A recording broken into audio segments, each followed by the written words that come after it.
The live TV, सच सबसे आगे। नमस्कार, द लाइव टीवी आप देख रहे हैं, आपके साथ मैं हूं आदित्य कुमार।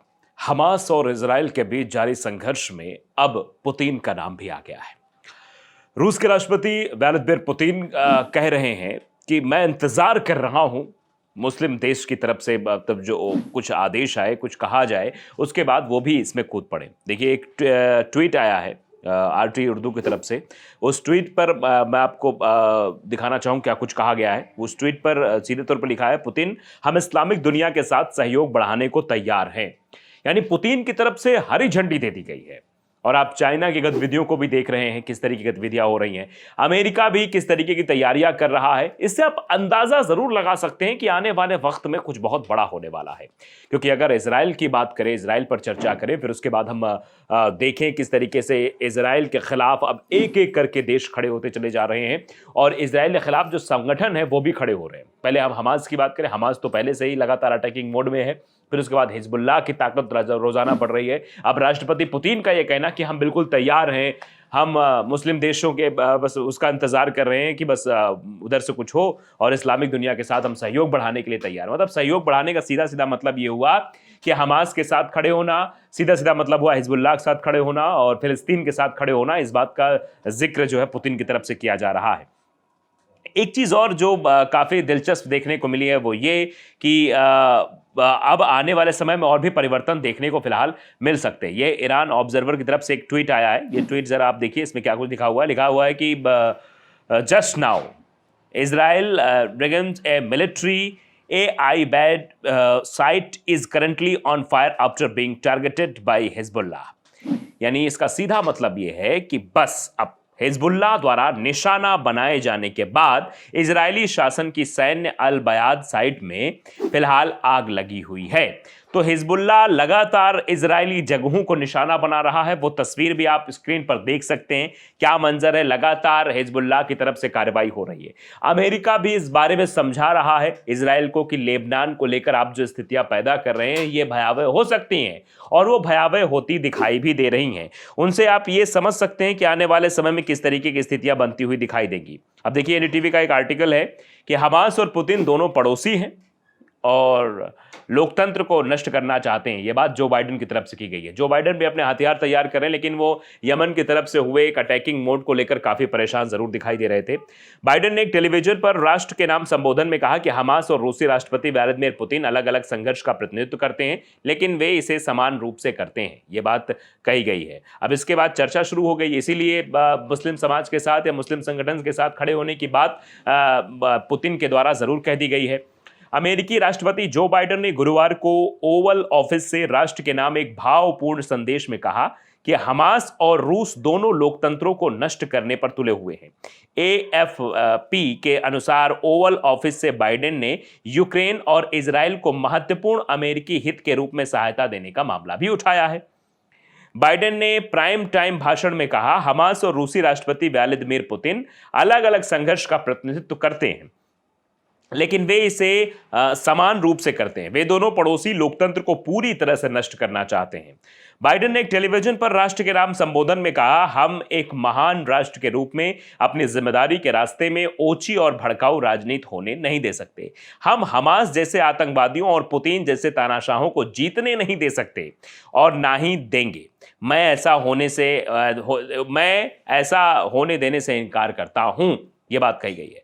अमेरिका के भविष्य के लिए एक स्मार्ट निवेश की भी बात उन्होंने आगे कही। उन्होंने कहा कि वो शुक्रवार को कांग्रेस से यूक्रेन और इजराइल की मदद के लिए बड़े पैमाने पर फंडिंग को मंजूरी देने की बात करेंगे। इसके पीछे उन्होंने ये तर्क दिया कि यह एक वैश्विक नेता के रूप में अमेरिका के भविष्य के लिए एक निवेश होगा। 80 वर्षीय डेमोक्रेट ने ऐतिहासिक रेसोल्यूट डेस्क के पीछे से दिए गए अपने राष्ट्रपति पद के दूसरे भाषण में कहा, यह एक स्मार्ट निवेश है जो पीढ़ियों तक अमेरिकी सुरक्षा को लाभांश देगा। युद्ध के बीच इस सप्ताह इजराइल की यात्रा से लौटने के बाद बाइडेन मतदाताओं और कट्टरपंथी रिपब्लिकन को जिताना चाहते हैं, क्योंकि वो अगले साल यानी 2024 के चुनाव के लिए अपनी दावेदारी को बढ़ा रहे हैं। व्हाइट हाउस के द्वारा कहा जा रहा है कि व्हाइट हाउस $100 बिलियन के पैकेज की जारी करने के लिए कांग्रेस से एक बड़ा अनुरोध कर रहा है।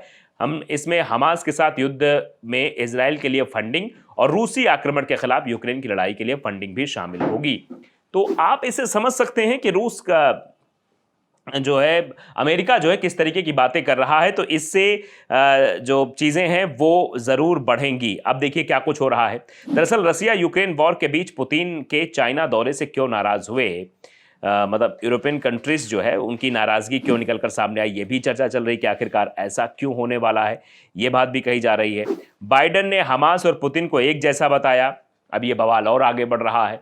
अब देख सकते हैं आप कि ये ललन टॉप की वेबसाइट है, इसमें सीधे तौर पर लिखा है कि बाइडेन ने हमास और पुतिन को एक जैसा बताया है।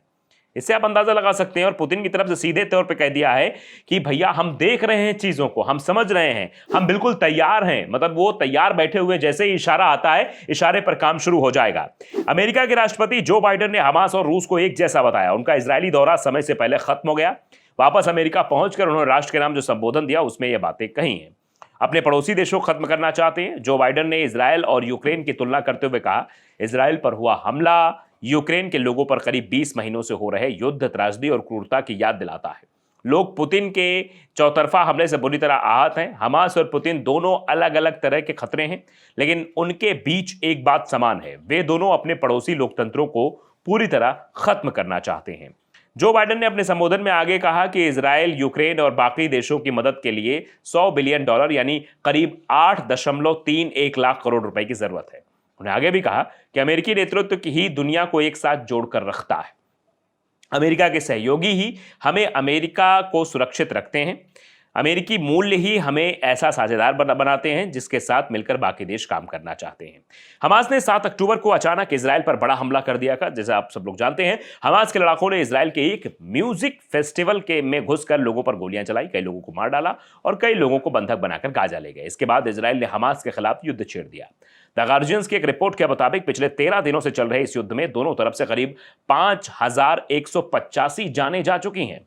गाजा के स्वास्थ्य मंत्रालय ने 20 अक्टूबर की सुबह बताया कि गाजा में युद्ध शुरू होने के बाद से अभी तक 3785 लोगों की मौत हो चुकी है। इनमें ज्यादातर महिलाएं, बुजुर्ग और बच्चे शामिल हैं। वहीं करीब 12500 लोग घायल हुए हैं। इनके अलावा करीब 1300 लोग अभी भी मलबे में दबे हुए हैं। दूसरी तरफ इजरायल में मरने वालों की संख्या 1400 है।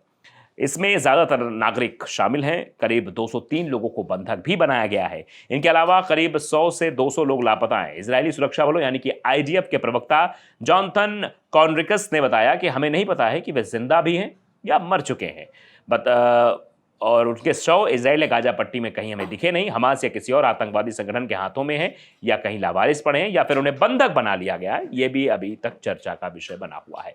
फिलहाल ये चर्चाएं चल रही हैं, ये बातें जोर शोर से हो रही हैं, लेकिन समझना जरूरी यह है कि आखिरकार लगातार इजरायल अपने नापाक मंसूबों को अंजाम देने की कोशिश कर रहा है। वो लेबनान पर भी हमला कर रहा है, वो गाजा पट्टी पर भी हमला कर रहा है। अमेरिका भी इस बात को बखूबी समझता है कि आने वाले समय में लेबनान पर हमला करना यमन की तरफ से एक इंडिकेशन होगा, यमन की तरफ से भी हमला हो सकता है। और जो चाइना का रिएक्शन अभी आपने देखा ही क्या कुछ आ रहा है, रूस का रिएक्शन देख ही लिया आपने, किस तरीके से बातें कही जा रही हैं व्लादिमीर पुतिन के द्वारा।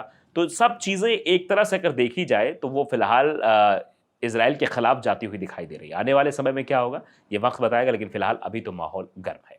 द लाइव टीवी को अगर आपने सब्सक्राइब नहीं किया है जरूर करिए, बेल आइकन दबाइए ताकि सच खबरें आप तक पहुंचती रहें। नमस्कार। द लाइव टीवी, सच सबसे आगे।